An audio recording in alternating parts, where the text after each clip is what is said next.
आप देख रहे हैं नव चेतना मंच। यदि हमारे वीडियो आपको पसंद आए तो वीडियो को ज़्यादा से ज़्यादा लाइक, शेयर और कमेंट कीजिए। और यदि आप हमारे चैनल में नए हैं तो चैनल को सब्सक्राइब कीजिए, बेल आइकन बटन को ज़रूर दबाइए जिससे आने वाली नई वीडियो का नोटिफिकेशन आपको पहले मिले। हेलो दोस्तों, मैं डॉक्टर मुशीर अहमद, आप सभी का एक दोस्त, एक साथी, आज आपके साथ अपना एक अनुभव साझा करने के लिए हाजिर हुआ हूँ। मन की बात बंद आँखों के साथ एक बेहतरीन प्रयास है हमारी कम्युनिटी के लोगों को मौका दिया जाए ताकि हम भी अपनी बात अपने दोस्तों के साथ रख सकें, अपने अनुभव एक दूसरे के साथ साझा कर सकें, ताकि हम अपनी बात अपने साथियों तक पहुंचाएं और हमारे अनुभव से हमारे साथी भी फ़ायदा उठाएं। क्योंकि अनुभव एक ऐसी चीज़ होती है जो आपकी कभी निजी संपत्ति नहीं हो सकती। अपने अनुभव बांटना ही एक बहुत बड़ी चीज़ है, क्योंकि हर इंसान अलग अलग अनुभव जीवन से लेता है। और अगर हमारे अनुभव से या आपके अनुभव से हमारे अनुभव से आपका 1% भी भला होता है तो ये हमारे लिए खुशकिस्मती की बात होगी।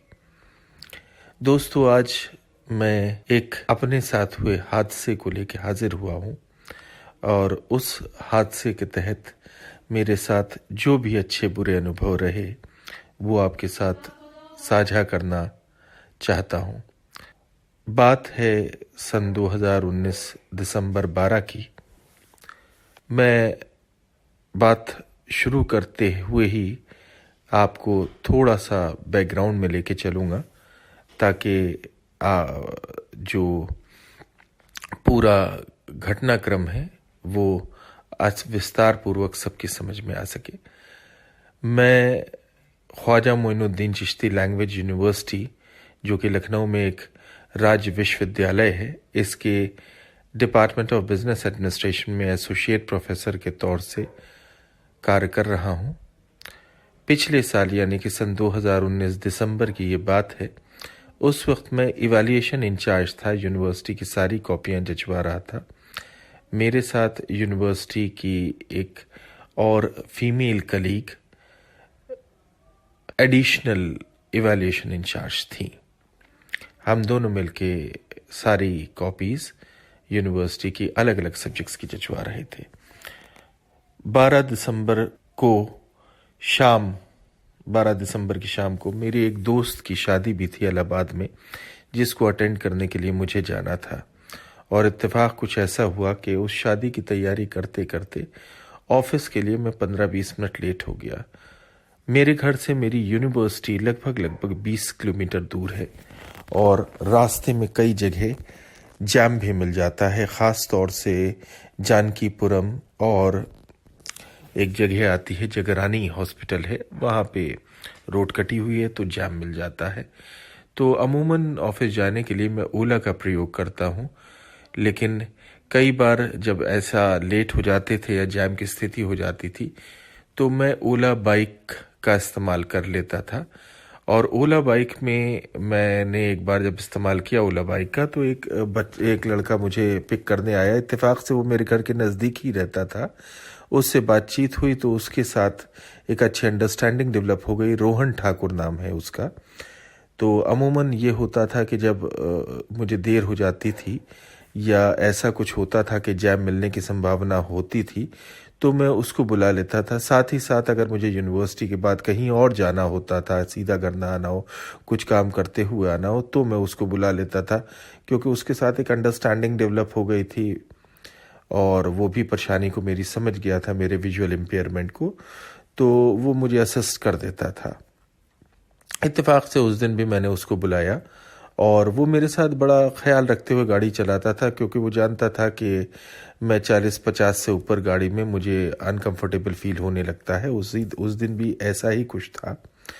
तो जब हम लोग घर से निकले हैं, आराम से स्पीड से निकले, मतलब कंट्रोल्ड स्पीड में निकले, तो यूनिवर्सिटी जाते हुए यूनिवर्सिटी से 7-8-9 किलोमीटर पहले एक जगह आती है, institute of engineering and technology, यानी कि IET लखनऊ।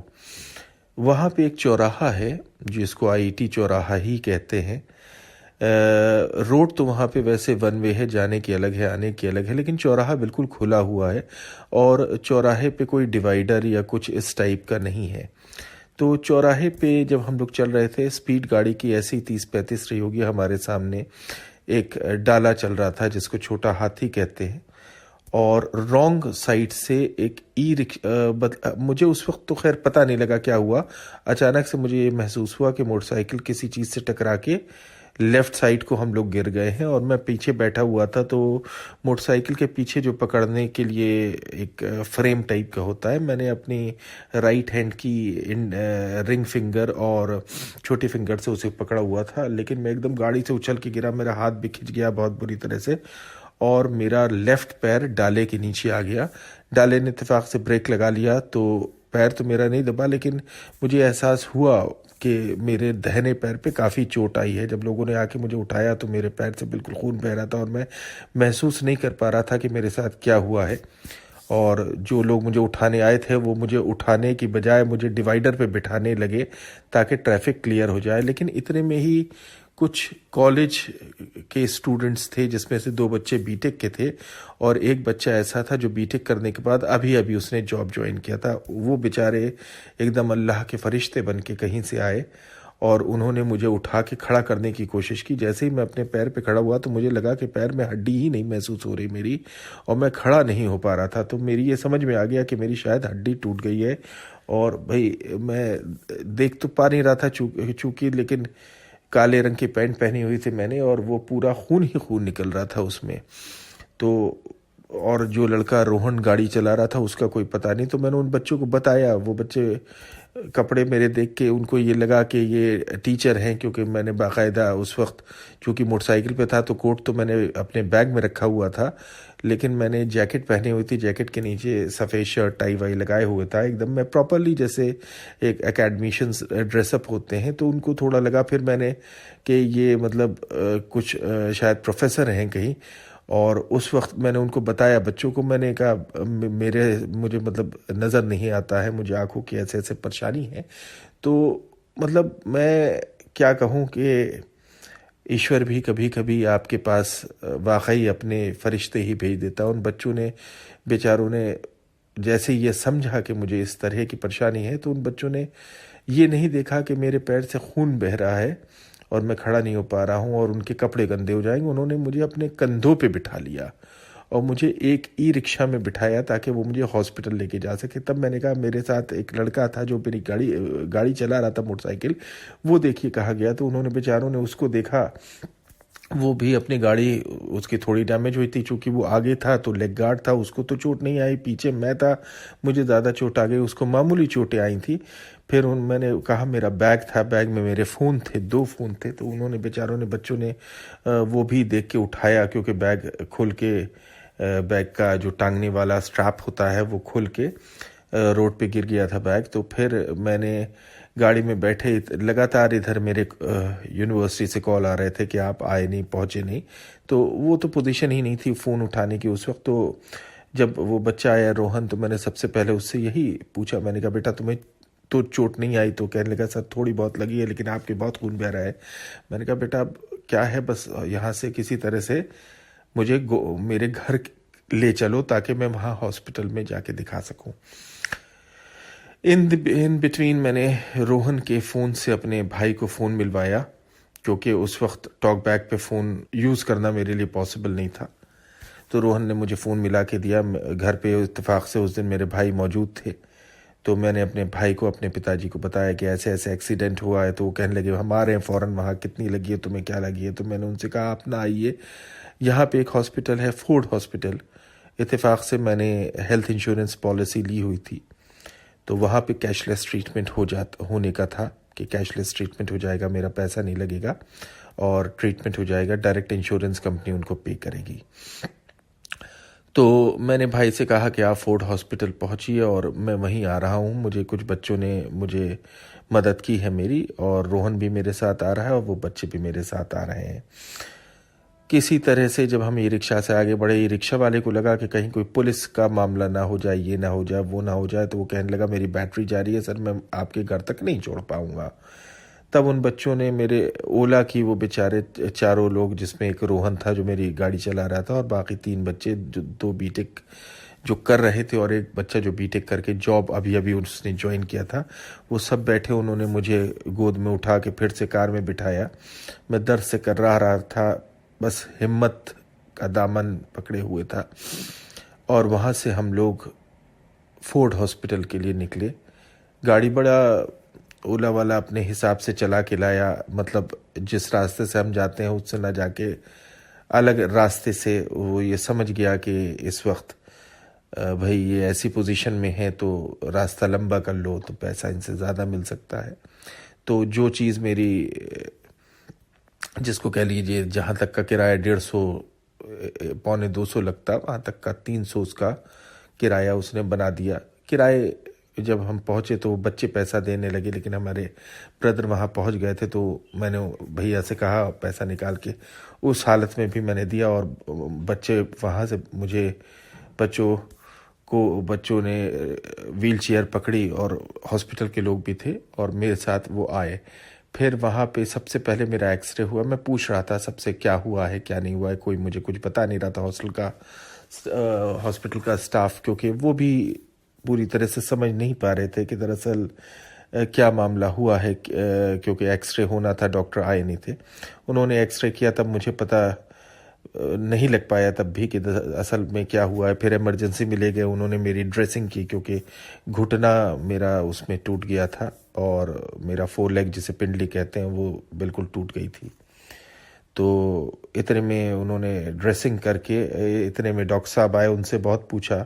वो जिस हिसाब के सरकारी अस्पतालों में आपको डॉक्टर दिखते हैं कि कुछ नहीं बताएंगे, अजीब सा उनका बिहेवियर, तो मैं समझ नहीं पा रहा था कि मामला क्या है। बहरहाल उनसे बहुत पूछा, मेरे पिताजी ने भी, तब भी उन्होंने नहीं बताया। फिर उन्होंने इतना बताया तब कि घुटना टूटा है और 4 लेग यानी कि पिंडली टूट के अलग हो गई है।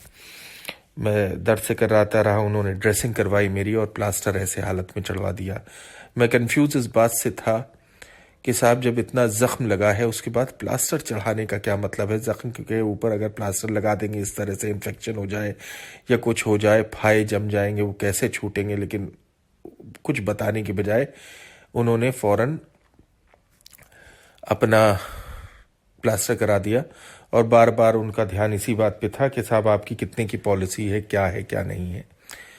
उसके बाद फिर उन्होंने से पिताजी ने हमारे पूछा कि भाई मेरा लड़का है, इसको आग की ऐसे ऐसे परेशानी है, आप कुछ तो बताइए कितने दिन लगेंगे। वो कहने लगे कम से कम 25 दिन लगेंगे, और हॉस्पिटल का किराया जो था सिर्फ कमरे का वो 3,000 रुपये था। 25 दिन और 3,000 रुपये दिन का सिर्फ किराया, उसी हिसाब से आप समझ सकते हैं कि 75,000 रुपये तो सिर्फ रूम का, 1 से 2,000 रुपये मेडिसिन, और 1,000 रुपये शायद, या 700 रुपये डॉक्टर की फीस। ऑन एन एवरेज सिर्फ रूम में रहना, मेडिकेशन और डॉक्टर की विजिट का 5 से 6,000 रुपये दिन का खर्चा। मुझे वहाँ से 2 घंटे लगभग मैं स्ट्रेचर पे पड़ा रहा प्लास्टर के बाद। उसके बाद मुझे रूम पे ले जाया गया, जो रूम मुझे उन्होंने अलॉट किया था। रूम पे पहुँच के थोड़ा सा हमें वक्त मिला कि हम ये समझें कि क्या मामला है क्या नहीं है। वहाँ जब मेरी माताजी बैठी हुई थी, मेरे भाई थे, यूनिवर्सिटी में मेरे एक साथी हैं खुशनूद अहमद साहब, मैंने उनको फ़ोन किया तो वो दौड़े दौड़े चले आए मेरी मोहब्बत में, मेरे ख्याल में। उनसे भी मशवरा हुआ, तो जब मशवरा हम लोगों ने किया तो हम लोगों को यही लगा कि एक बार सेकंड ओपिनियन भी लेनी चाहिए। बात पैसे की नहीं थी, पैसा तो आदमी कहीं ना कहीं से करके इंतज़ाम करके कराता ही है। मेडिकल इंश्योरेंस, हेल्थ इंश्योरेंस आदमी ऐसे दिनों के लिए कराता है, और जान है तो जहान है। लेकिन बात इस चीज़ की थी कि विजुअल इम्पेयरमेंट के साथ अगर पैर में अभी कोई प्रॉब्लम हो गई, क्योंकि घुटने का ऑपरेशन डॉक्टर ने कहा अलग होगा और 4 लेग यानी कि पिंडली का ऑपरेशन डॉक्टर ने कहा अलग होगा, तो एक बहुत बड़ी दिक्कत मेरे लिए हो सकती थी। तो ये फैसला किया मेरी माता जी ने कि एक सेकंड ओपिनियन लिया जाएगा, लेकिन ये सेकंड ओपिनियन किससे ले, क्योंकि यहाँ जो डॉक्टर थे फोर्ड में वो ना तो सही से बता रहे थे और उनका बर्ताव ऐसा था गोल मोल, वो बातचीत से हाव भाव से लग ही नहीं रहे थे कि वो ऑर्थोपेडिक डॉक्टर है। उनका जिस तरह से, मैं वो शब्द इस्तेमाल नहीं करना चाह रहा, कि जिस तरह से ये लोग समझते हैं कि बस यही पढ़े लिखे और बाकी सब जाहिल है, उस तरह का वो उनका बर्ताव था। और कभी कभी तो हमको ये लग रहा था, हम सभी को लग रहा था ये, कि वो खुद भी नहीं समझ पा रहे हैं कि क्या है, उनको खुद भी चीज़ें क्लियर नहीं है। तो हम लोग घबरा गए। और प्लस हमें एक अप्रोच जो समझ में आई वो ये कि जितना हो सके ज़्यादा पैसा लिया जाए, ज़्यादा पैसा कमाया जाए इनसे, इस तरह का उनका मुझे अप्रोच लगी। उसके बाद फिर ये हुआ कि साहब अगर सेकंड ओपिनियन लिया जाए तो वो सेकंड ओपिनियन किससे लिया जाए। तो हम लोगों ने जब नज़र दौड़ाई तो इत्तेफाक से कुछ ऐसा भी होता है कि ईश्वर आपके अच्छे कर्मों का फल आपको ऐसे ही हालात में देता है। उस वक्त मेरे दिमाग में एक नाम गूंजा और वो नाम ऐसा था जिसके पास मैंने कई लोगों को रिकमेंड करके भेजा था। हालांकि उन डॉक्टर साहब से मेरी ना तो कभी मुलाकात थी, लेकिन मैंने उनके बारे में सुना बहुत था। मेरे कई जानने वालों ने उनसे ट्रीटमेंट कराया था और बहुत सक्सेसफुल ट्रीटमेंट था। और उन डॉक्टर साहब का नाम है शुभ मेहरोत्रा, बहुत बढ़िया ऑर्थोपेडिक है। मैंने अपनी माता जी से आग्रह किया कि आप एक बार शुभ मेहरोत्रा जी से टाइम लीजिए, उनसे मेरे रिपोर्ट्स लेके जाइए और उनसे पूछिए कि क्या किया जा सकता है। मेरी माता जी, मेरे भाई साहब ने एक्सरे लेने की कोशिश की, हालांकि हॉस्पिटल वालों ने एक्सरे देने में बड़ी आनाकानी ना नुक्कुर की, लेकिन उनको ये जब समझाया गया कि साहब हम कम से कम आपके यहाँ इलाज कराएंगे, लेकिन हमें सेकंड ओपिनियन तो एक बार ले लेने दीजिए, इतना बड़ा ऑपरेशन होना है। तो बड़ी मुश्किल से उन्होंने शाम को जाके वो एक्सरे शीट्स हमारे भाई साहब को दी। हमारे भाई साहब और हमारी माता जी शुभ मेहरोत्रा जी के मिलने गए। शाम को शुभ मेहरोत्रा जी बैठे थे, उन्होंने देखा, वहाँ पे देख के उनको फिर हमारे भाई ने, हमारी माता जी ने पूरी कंडीशन रखी कि साहब ऐसे ऐसे फला जगह एडमिट है और वो कह रहे हैं साहब घुटने का ऑपरेशन अलग होगा और पिंडली यानी कि 4 लेग का ऑपरेशन अलग होगा। अब तक मैं भी हिम्मत रखे हुए था, लेकिन जब से ये खबर मुझे मिल गई थी कि 2 ऑपरेशन होने, और घुटने का ऑपरेशन एक ऐसी चीज़ है जो बहुत ही क्रिटिकल होता है, इसमें पूरी की पूरी टंग खराब भी हो सकती है। तो शुभ मेहरोत्रा जी ने एक बड़ी ऐसी बात कही जो मुझे अंधेरे में एक किरण के मानंद थी मेरे लिए। उन्होंने कहा 2 ऑपरेशन ही, मैं एक ही ऑपरेशन में रॉड डाल के घुटने को भी और 4 लेग को भी फिक्स कर दूंगा, आप वहाँ से ले आइए। तो वहाँ चूंकि ऐसे हालात हो चुके थे कि ये बात समझ में आ गई थी कि उस हॉस्पिटल जिसमें मैं पहले एडमिट था, वो सिर्फ उनका फोकस था कि वो पैसा बनाने की कोशिश कर रहे हैं, उनको पेशेंट से में बहुत ज़्यादा कोई इंटरेस्ट नहीं है। शुभ मेहरोत्रा जी से हमारी माता जी ने यही बात रखी कि मेरा बेटा है और मेरे बेटे के साथ आंखों की परेशानी है, विजुअल इम्पेयरमेंट है, और हम बस इतना आपसे रिक्वेस्ट करना चाहते हैं कि जो आप हो सकता है आप हमें वही बताइए। ईश्वर भला करे उनका, मैं सिर्फ शब्द ही हैं मेरे पास कहने के लिए, और मैं क्या कह सकता हूँ, क्योंकि हम जिस पोजीशन में हैं हमें ये महसूस होता है, मैं अपने आप को नहीं कह रहा, मैं आप सभी दोस्तों को लेके कह रहा हूँ, कहीं ना कहीं हमें ये महसूस होता है कि वाकई हमारा साक्षात्कार, हमारी बातचीत डायरेक्ट उस भगवान से हो रही है, उस अल्लाह से हो रही है, उस खुदा से हो रही है, और वो शायद सीधे सीधे हमारी आवाज़ सुन रहा है। तो बस मैं इतना ही कह सकता हूँ कि ईश्वर उनका भला करे। वो एकदम फरिश्ते की तरह उन्होंने वादा किया मेरी माँ से कि आप फिक्र मत कीजिए, जो चार्जेस लगेंगे वो तो ये है जो उन्होंने एक अमाउंट एक्स बताया, लेकिन उन्होंने एक वादा ये किया कि मैं 3 दिन में आपको यहाँ से, आपके बेटे को यहाँ से डिस्चार्ज कर दूंगा, ये मेरा वादा है। और जैसे आपका बेटा पहले अपने पैरों पे चलते थे, खड़े होते थे, अपना काम करता था आपका बेटा, वैसा ही होगा। देर रात तकरीबन 9 बजे मेरी माताजी और भाई साहब आए। खुशनूद अहमद साहब जो मेरे दोस्त हैं, मेरे साथी हैं, मेरे सहयोगी हैं दफ्तर में, वो मेरे साथ मौजूद थे। मेरी माँ ने मुझे बताया कि ऐसा ऐसा डॉक्टर साहब से बात हो गई है और उन्होंने कहा है कि आपका 3 दिन में फिक्स हो जाएगा, 3 दिन में आपको डिस्चार्ज कर दिया जाएगा। उनको चूंकि शुभ मेहरोत्रा जी के कई केसेस में पहले देख चुका था कि बहुत अच्छे तरीके से ऐसे ऐसे उन्होंने केसेस ठीक किए जिन केसेस में नॉर्मल डॉक्टर्स जो हैं वो पूरी तरह से, जिसको कह लीजिए, उन केसेस को सही कर पाना उनके बस की बात ही नहीं होती है। तो मुझे कहीं ना कहीं अंदर से एक विश्वास था कि ईश्वर मेरी मदद करेगा।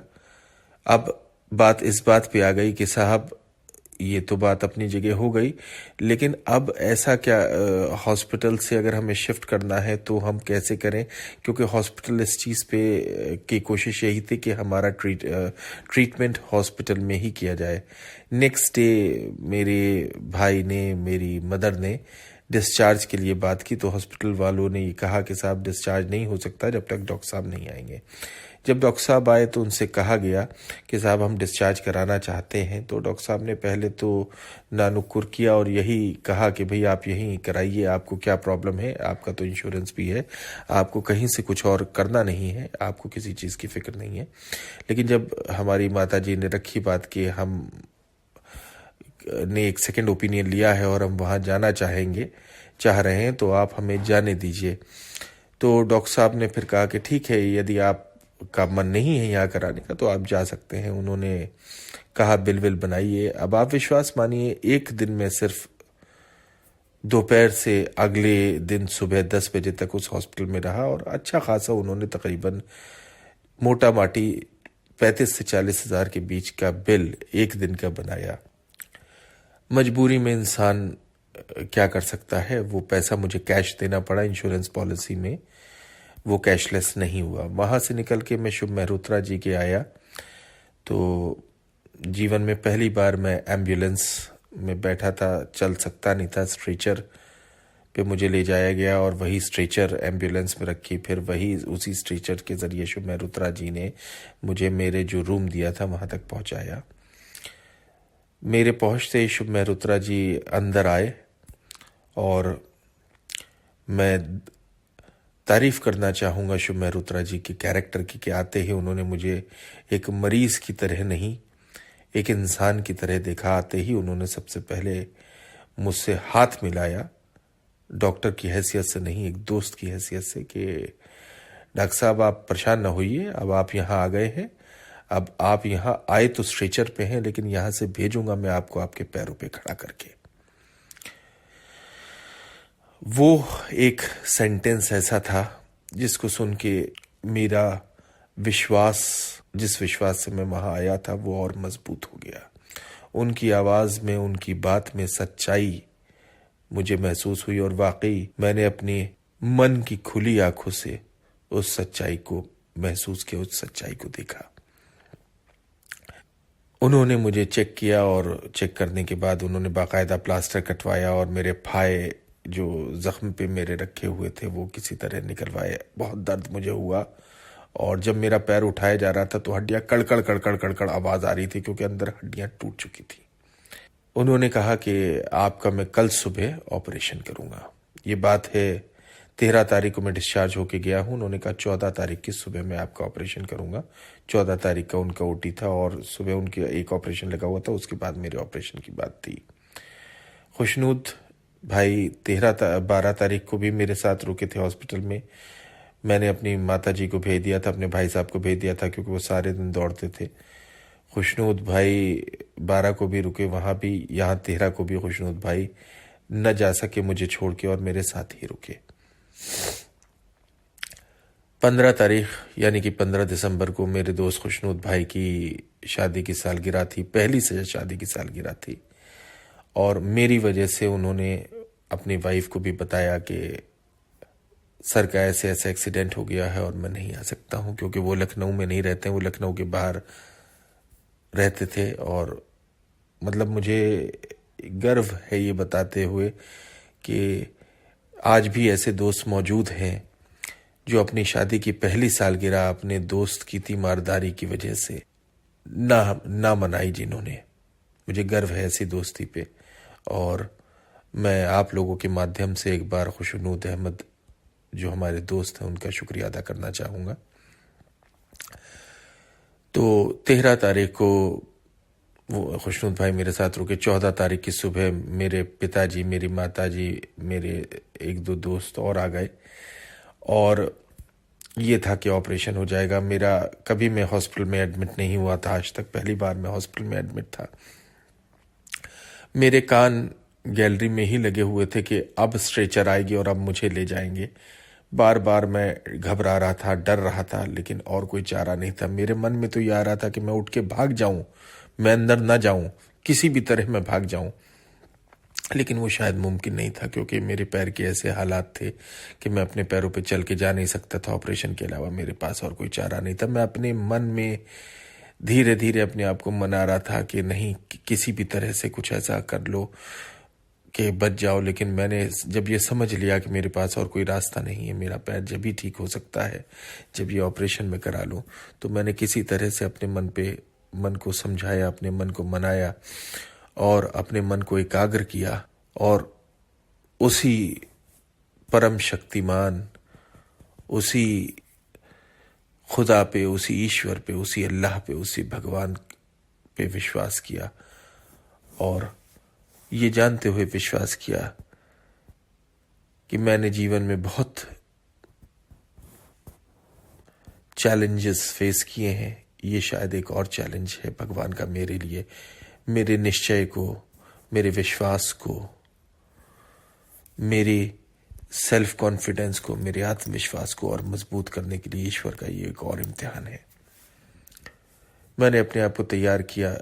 तभी 11 बज चुका था और 11 बजे के लगभग मुझे स्ट्रेचर की आवाज़ आई और वो स्ट्रेचर की आवाज़ सुन के वाकई दोस्तों मेरे रोंगटे खड़े हो गए। मुझे लगा कि अब बस मेरा नंबर आया। लेकिन वो स्ट्रेचर आई और थोड़ी देर बाद स्ट्रेचर जाने की मुझे आवाज़ आई। मैंने पता कराया तो मुझे पता ये लगा जिस मरीज़ का ऑपरेशन होना था उस मरीज़ को वापस लाया गया है। फिर मेरे कान उधर ही लगे रहे और दोपहर हो गया, लेकिन मेरा नंबर उस वक्त नहीं आया। पता ये लगा कि उस मरीज़ का बहुत कॉम्प्लिकेटेड ऑपरेशन था और डॉक्टर साहब भी बहुत थक गए थे। फिर शाम को इंतज़ार करते करते शाम को 4 बजे मेरे ऑपरेशन का नंबर आया। मुझे ऑपरेशन थिएटर में ले जाया गया। डॉक्टर साहब ने बड़ा दोस्ताना अंदाज में वहाँ भी मुझसे बात की और मुझे विश्वास दिलाया कि आप चिंता न करिए प्रोफेसर साहब, आप आए हैं और आप बिल्कुल ठीक होके जाएंगे। मेरा ऑपरेशन हुआ। ऑपरेशन के बाद तकरीबन 3 घंटे मेरा ऑपरेशन चला और ऑपरेशन में मुझे बेहोश नहीं किया गया था। लोकल एनेस्थीसिया दिया गया था, जिसमें मुझे नीचे की बॉडी में क्या नाम है स्पाइनल कॉर्ड में इंजेक्शन लगा के नीचे की बॉडी, कमर से नीचे की बॉडी सुन्न कर दी गई। और हालांकि मैं देख रहा था कि महसूस कर रहा था कि मेरे पैर पे सब काम हो रहा है, हथौड़े से मेरे पैर के अंदर रॉड डाली जा रही है, सब मुझे महसूस हल्का हल्का हो रहा था। लेकिन बस मैं अपनी हिम्मत को बांधे हुए, अपनी हिम्मत को पकड़े हुए, सब महसूस करते हुए भी मैं बस अपने मन में अलग अलग बातें सोचने लगा। मुझे ऑक्सीजन लगा दी और मैं अलग अलग चीज़ें सोचने लगा, उन चीज़ों के बारे में, उन लोगों के बारे में, उन जगहों के बारे में, उन बातों के बारे में सोचने लगा जो मेरे मन को खुशी देती हैं। क्योंकि अपना दिल में ऑप्टिमिज्म, यानी कि अच्छा होगा सब, इस चीज़ को, अपने मन को विश्वास दिलाना बहुत ज़्यादा ज़रूरी होता है दोस्तों। क्योंकि आपकी आधी बीमारी जब ही ठीक हो जाती है, आपका आधा ऑपरेशन उसी वक्त सक्सेसफुल हो जाता है जब आपका मन ये मान लेता है कि ये सक्सेसफुल होगा। और अगर आप मन से नहीं मानेंगे तो जो सही भी चीज़ होना होता है वो भी सही होगी या नहीं होगी वो डाउटफुल हो जाता है। तो यहाँ पे दोस्तों ये बहुत ज़रूरी है कि ये ठान लिया जाए कि नहीं, जब आप सही जगह आ गए, एक विश्वास के साथ आप आए हैं, तो अपने मन को भी आप उस विश्वास में लीजिए, तो आपकी बॉडी रिस्पॉन्ड भी करेगी, आपकी बॉडी जल्दी हील भी होगी। तकरीबन 2.5 घंटे मेरा ऑपरेशन चला और 2.5 घंटे के बाद मुझे वापस लाया गया। 15 तारीख को मुझे हॉस्पिटल में अंडर ऑब्जर्वेशन रखा गया दोस्तों, और 16 तारीख को मुझे डिस्चार्ज कर दिया गया। 16 तारीख को डिस्चार्ज होने के बाद मैं घर पहुंचा। हालांकि डॉक्टर साहब कह रहे थे कि आप वॉकर के सहारे चल के जाइए, लेकिन इतना मेजर ऑपरेशन था, मेरा वज़न भी थोड़ा ज़्यादा है, तो मेरी हिम्मत नहीं हुई और चक्कर भी मुझे आ रहे थे। शायद कमज़ोरी कह लीजिए आप, या थोड़ा सा भय कह लीजिए आप, जो मन में व्याप्त हो गया था, क्योंकि बार बार मेरी आंखों के सामने वही नज़ारा नाच रहा था, वही दृश्य नाचता था मेरे दिमाग में जब वो एक्सीडेंट हुआ था। तो मैं घर पहुंचा। 16 तारीख को मुझे वहाँ से डिस्चार्ज किया गया डॉक्टर साहब ने, और डॉक्टर साहब ने कहा कि अब आपकी कुछ दिन तक ड्रेसिंग चलेगी, आप हिम्मत रखिए। फिर मैं घर आया। घर में मेरी ड्रेसिंग शुरू हुई। हर दूसरे दिन ड्रेसिंग होती थी। जो ड्रेसिंग करने आते थे उन्होंने भी बड़ा हिम्मत दिलाई। हालांकि स्टिचेस जो मुझे लगे थे, नॉर्मल स्टिचेस नहीं लगे थे, जो स्टेपलर वाले स्टिचेस होते थे वो लगे थे। रात को बहुत तकलीफ होती थी उन स्टिचेस में कई बार, लेकिन और कोई चारा नहीं था तकलीफ झेलने के अलावा। उस वक्त धीरे धीरे जख्म हील होने लगे। इसमें मेरी इच्छा शक्ति ने दोस्तों बहुत बड़ा रोल प्ले किया, और यकीन मानिए मैं खुद नहीं कह रहा, ये बात जो ड्रेसिंग करने आते थे वो उन्होंने भी यही बात कही, और डॉक्टर साहब ने भी यही बात कही कि प्रोफेसर साहब, आपकी इच्छा शक्ति ही आपको ठीक करेगी। और उस इच्छा शक्ति का मैंने दामन पूरी तरह से पकड़ा रहा हुआ था, और मैं खुद फील कर रहा था अंदर से कि वाकई मैं ठीक हो रहा हूँ। मैं मान रहा था ये ठीक हो रहा हूँ, और मैं महसूस कर रहा था मैं ठीक हो रहा हूँ। धीरे धीरे मैंने वॉकर से चलना शुरू किया, और उसके बाद तकरीबन पूरा दिसंबर घर पे रहने के बाद पूरा जनवरी मैं घर पे रहा। और जनवरी के आखिरी हफ्ते में, यानी 25 जनवरी के आसपास, मैं डॉक्टर साहब को ने मुझे बुलाया देखने के लिए। जब डॉक्टर साहब ने मुझे देखा तो हड्डी जुड़ चुकी थी। तो डॉक्टर साहब ने कहा अब इस पे फिजियोथेरेपी होगी। तो दोस्तों मुझे भी ये लगा कि अब ये नई चीज़ क्या है, क्योंकि मुझे आइडिया नहीं था कि इसमें फिजियोथेरेपी होगी। मुझे लगा हड्डी जुड़ जाएगी और मैं चलने लगूंगा। तो डॉक्टर साहब ने अपने यहाँ से एक फिजियोथेरेपिस्ट जो थे उनको फॉरवर्ड किया मेरे पास। बहुत सीनियर व्यक्ति थे वो भी, और कई लोगों का उन्होंने फिजियोथेरेपी करते आए थे। तो वो आए, उन्होंने मुझे फिजियोथेरेपी के सेशंस दिए, और 5 से 6 सेशंस में ही, यादव जी नाम था उनका जो मेरे फिजियोथेरेपिस्ट थे, 5 से 6 सेशन उन्होंने मेरे किए, और 5 से 6 सेशन में उन्होंने मुझसे कहा कि डॉक्टर साहब अब आपको फिजियो की ज़रूरत नहीं है, अब आप स्टिक के सहारे चले और बस आप रूटीन लाइफ पे लौटें। एक बार डॉक्टर साहब को दिखा लीजिए। फिर मैं दोबारा डॉक्टर शुभ मेहरोत्रा जी के गया। चूँकि विजुअल इम्पेयरमेंट था, मैं अकेला जाना, और वो भी ऐसे हालत में, मेरे लिए मुमकिन नहीं था। तो इसमें मेरे भाई साहब डॉक्टर ज़ुबैर अहमद साहब ने मेरा बहुत सहयोग किया, और आप दोस्तों के माध्यम से मैं अपने बड़े भाई डॉक्टर ज़ुबैर अहमद साहब का बहुत बहुत धन्यवाद देना चाहूँगा कि उन्होंने एक भाई की हैसियत से ही नहीं, बल्कि एक नर्सिंग करने वाले एक व्यक्ति के तौर से मेरे लिए बहुत किया। मेरी बहुत उन्होंने सेवा की, मेरा बहुत साथ दिया। मॉरल सपोर्ट मेरे भाई साहब ने बहुत दिया। और मेरे भाई साहब बचपन से लेके आज तक, हम 2 भाई हैं, लड़ाई भी हुई बचपन में हम लोगों को, जैसे आप दोस्तों में आपस में होती होगी, आपके भाई बहनों में हमारी भी लड़ाइयाँ होती थी। लेकिन हमारे भाई ने पहले भी हमारा बहुत सहयोग किया, और भाई साहब ने हमारा इस हालत में भी बहुत सहयोग किया। जितनी तकलीफ, जितना दर्द हमें रहता था, भाई हमारे साथ सोते थे, उतनी ही तकलीफ, उतना दर्द हमारे भाई को होता था। हमें अगर रात को यूरिनेट भी करना होता था तो उसमें भी हमारे भाई ही बेचारे रात को उठ के हमें उसमें सहायता करते थे, हमारी मदद करते थे। तो मैं सिर्फ इतना ही कहूँगा अपने भाई डॉक्टर ज़ुबैर अहमद के लिए कि मेरे पास शब्द नहीं है कि मैं उनका शुक्रिया किस तरह से अदा करूँ। तो उसके बाद फिजियोथेरेपी के बाद फिर जब मैं डॉक्टर साहब को दिखाने गया, मिलने गया, तो डॉक्टर शुभ मेहरोत्रा जी ने मुझसे कहा कि प्रोफेसर साहब अब आपको मेरी ज़रूरत नहीं है, अब आपको डॉक्टर शुभ मेहरोत्रा की ज़रूरत नहीं है। अब आप अगर तशरीफ़ लाए मेरे यहाँ तो सिर्फ कॉफ़ी पीने आइए, इलाज कराने नहीं आइए। ऐसा डॉक्टर दोस्तों मैंने नहीं देखा जो खुद मरीज से कह रहा है कि अब आपको डॉक्टर की ज़रूरत नहीं है। तो ये थी मेरी दोस्तों छोटी सी कहानी जो मैं आपके साथ साझा करना चाह रहा था। इस कहानी को सुनाने का सिर्फ मेरा उद्देश्य ये था कि विजुअल इम्पेयरमेंट के साथ भी हमें कई ऐसी समस्याओं का सामना करना पड़ सकता है जिनकी हमने कभी कल्पना ना की हो। हर इंसान के हालात अलग होते हैं, कुछ के हालात अच्छे हो सकते हैं, कुछ के हालात बुरे भी हो सकते हैं, लेकिन सिर्फ एक चीज़ ऐसी होती है जो हमारी सहायता करती है हर हालात से उबरने में, और वो है आत्मविश्वास। विश्वास मानिए दोस्तों, आज मैं नौकरी पे हूँ, ईश्वर की दया से इज्जत की दाल रोटी खाता हूँ। एक वक्त ऐसा था जब मैं भी आप ही में कई वैसे दोस्त आज भी मौजूद होंगे जो पढ़ रहे होंगे या जो नौकरी की तलाश कर रहे होंगे। एक वक्त में मैं भी उस स्टेज पे था, उस स्टेज से गुजरा था।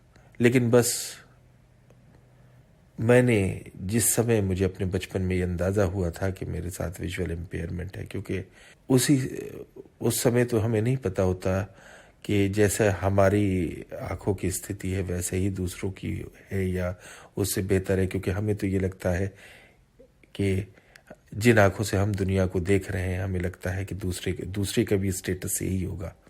तो जब मुझे पहली बार समझ में आया तो मैंने एक चीज़ अपने जीवन में ठान ली थी कि मुझे जीना है इस जिंदगी को अगर तो सर उठा के जीना है, और सर उठा के जीने की बहुत भारी कीमत इंसान को चुकानी पड़ती है। और सर उठा के जीने की सबसे बड़ी कीमत है एक मेहनत कश इंसान की तरह जीना, एक ऐसे इंसान की तरह जीना जो बड़ी से बड़ी समस्याओं से टकराने में भी कभी घबराए ना, अपने आप पे विश्वास रखना, जो सोच ले उसको पाने का पूरा प्रयास करना। जब मैं पढ़ता था तो मेरे अलग चैलेंजेस थे, जब मैं नौकरी ढूंढ रहा था तो मेरे अलग चैलेंजेस थे, जब मैंने नौकरी शुरू कर दी तो मेरे अलग चैलेंजेस थे, आज मेरे अलग चैलेंजेस हैं। लेकिन दोस्तों विश्वास मानिए, सिर्फ एक चीज़ जिसने मेरा तब भी सहयोग किया, जो मेरे लिए आज भी प्रेरणा स्रोत है, वो है मेरा आत्मविश्वास। मेरा निजी तौर से ये मानना है कि हम सबको हमारी मंजिल मिल सकती है, लेकिन उस मंजिल के रास्ते में हमें सबसे ज़्यादा ज़रूरत जिस चीज़ की पड़ेगी वो आत्मविश्वास है। दोस्तों कभी भी अपने ऊपर से अपना विश्वास न खोएं। हम हर वो कार्य कर सकते हैं जो दूसरा कर सकता है, हम किसी से कम नहीं। ईश्वर ने हमें एक चीज़ कम दी है या एक चीज़ नहीं दी है, लेकिन उसके अलावा ईश्वर ने हमें कई ऐसी चीज़ें दे दी हैं जो बाकियों को नहीं दी है। जो आंखों से देखता है वो तो सिर्फ दुनिया देखता है, जो मन की आंखों से देखता है वो आपके मन तक को देखता है। तो दोस्तों ये थी मेरी छोटी सी कहानी, मन की बात बंद आंखों के साथ।